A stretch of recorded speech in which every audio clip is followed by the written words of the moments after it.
Hey guys, what's up? Hope everyone's having a good day. Today we're going to do part 7 of our 8-part series in the 8 basic concepts of the hammer throw.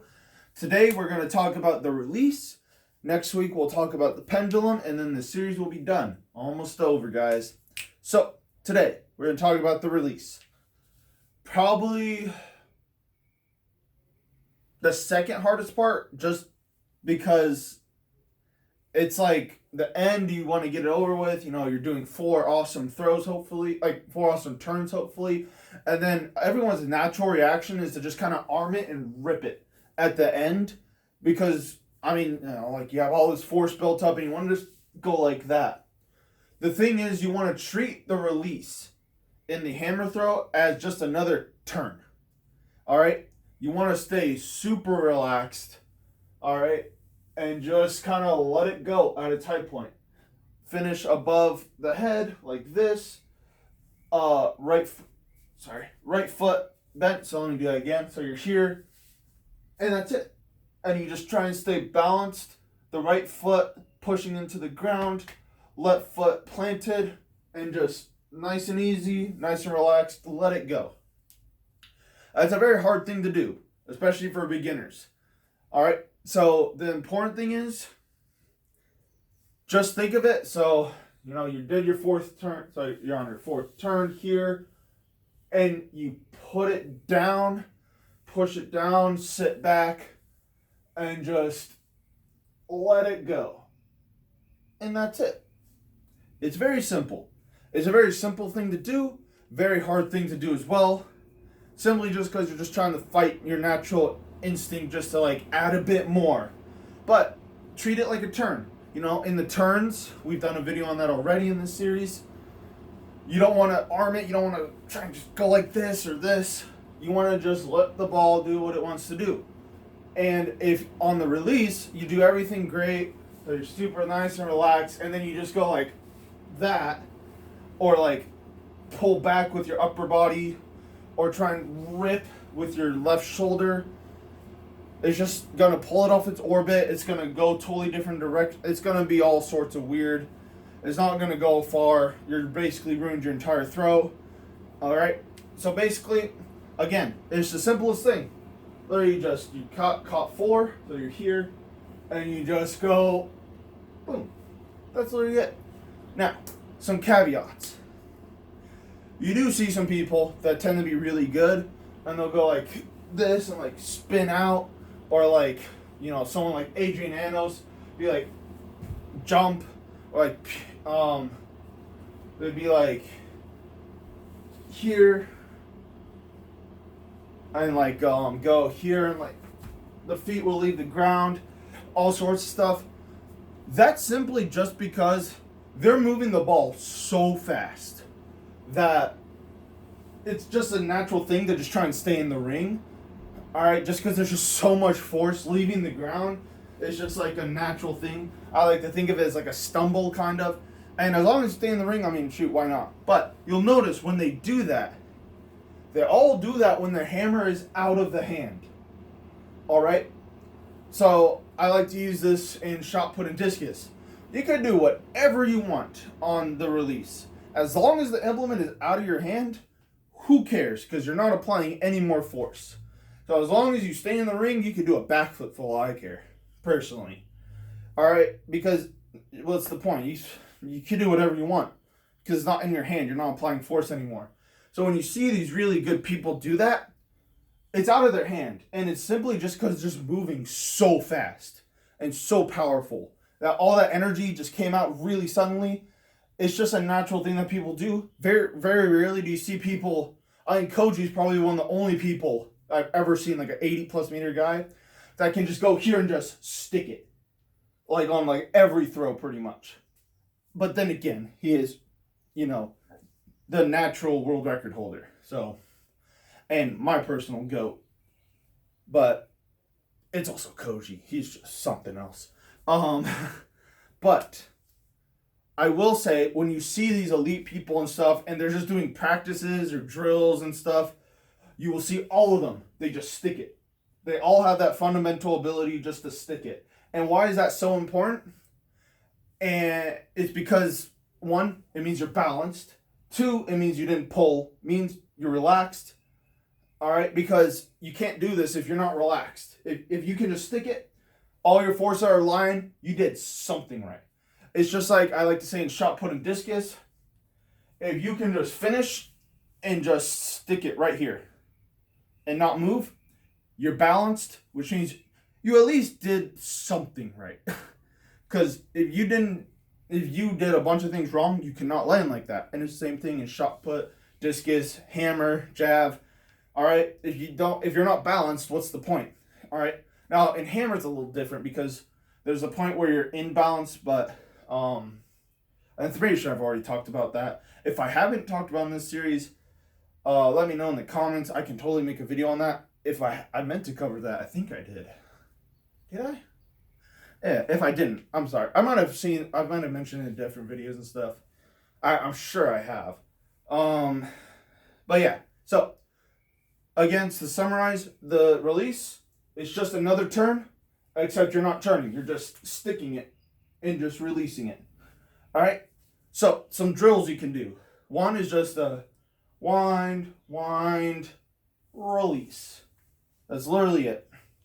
All right, with a hammer, all right, you can have a med ball go here and just go out and just stick it. All right, against like a wall. Do it the opposite way, just to balance out the sides. All right, you can do it with a kettlebell. So you can be here. With a kettlebell, do it single arm. So you can go here,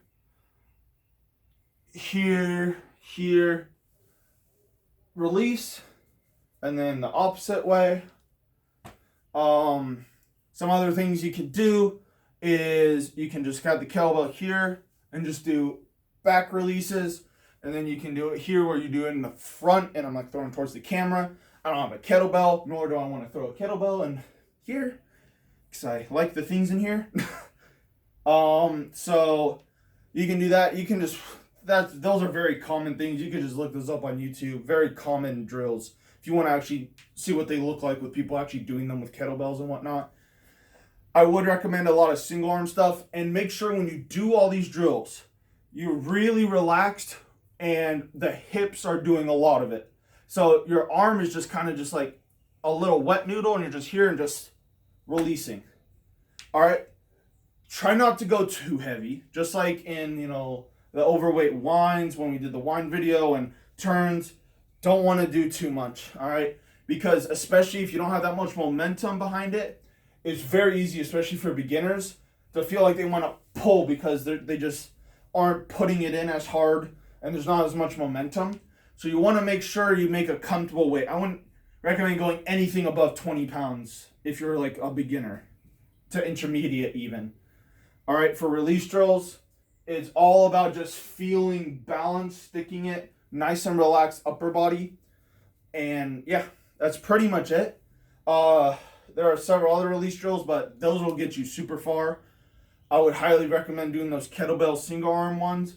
Those will also help you in shot put and discus. They'll basically do kind of the same things like a overhead throw and an underhand with a shot put. But it'll just teach how to be nice and relaxed with your upper body. Let the hips do all the work. Feel that chain of the lower body, then upper body. It'll just be a whole bunch of things. If you look up the Koji Murafushi documentary from 2004, I think it's called Throwing for Gold. It's him, his preparation for the 2004 Olympics. It's all in Japanese, but it shows him doing a bunch of kettlebell drills and just a whole bunch of awesome drills. That's the video that comes to mind where you can see all these kettlebell drills. I think it's the part 1 or 2. I forget. Yeah. So if you want to watch someone actually doing those correctly and whatnot, watch that. You can just type in kettlebell hammer throw drills on like YouTube or Google and watch those. Or if you want me to actually make a video demonstrating how to do those, I'll find a kettlebell somewhere and I can make that. But yeah, other than that, there isn't really too much. This is probably the shortest video in this entire series because The release is probably the least complicated part about it because it's really the most simple, just because all you have to do is just let go. That's literally it. It's all about a timing thing and just staying nice and relaxed, and instead of just doing another turn, you just stick it. That's literally it. I would recommend for beginners also, another tip, stay bent knee the entire time. Some pros even finish like this, so don't extend yet, but you always want to keep this right knee bent. Just like in shot put and discus, even on the finish, this right knee has a little bend. You never want to fully extend. All right? And another thing, when you're doing these drills and when you're releasing, if you release and you shift towards the left side and you kind of stumble, that's bad because that means you're still not sitting against it. On the release, you still want to sit against the hammer. So you'll see people release like that. They're never just like this. It's always here because there's always still weight in the right leg, because in the actual turn, you'll be here and you're sitting against it, and instead of catching it at the high point, oh, God. Sorry, I did a leg workout before this. Whew. Sorry about that. You're here, and instead of doing the other turn, you're just here and just release. But you're still sitting back against it. So for beginners, I would recommend keeping your knees slightly bent just to feel grounded. And then as you get better and better, you can extend this left knee just to get a little more lift at the end. But yeah, that's pretty much it. The release point is dictated on how high and low your orbit is, just like in shot put and discus. The biggest thing, you don't want to force it up with your arms. Out is more important than up. All right, especially in hammer, because the hammer is going to probably have the highest release out of pretty much anything besides maybe a javelin. Actually, I think it does probably have a high release. Oh, dang, there's a spider web. I'll take that down. But, yeah, so don't even worry about that. As long as it follows your orbit and you release it at where your high point should be, you should be just fine.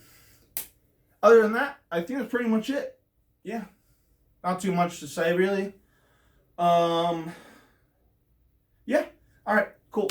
Next week, I will be making a video on the pendulum, tempo, rhythm, and that'll be the last part. So, hope you guys have really enjoyed this series. I know it's not quite over yet, but thanks all for watching. Really means a lot for me. And see y'all later. Have a good one. See ya.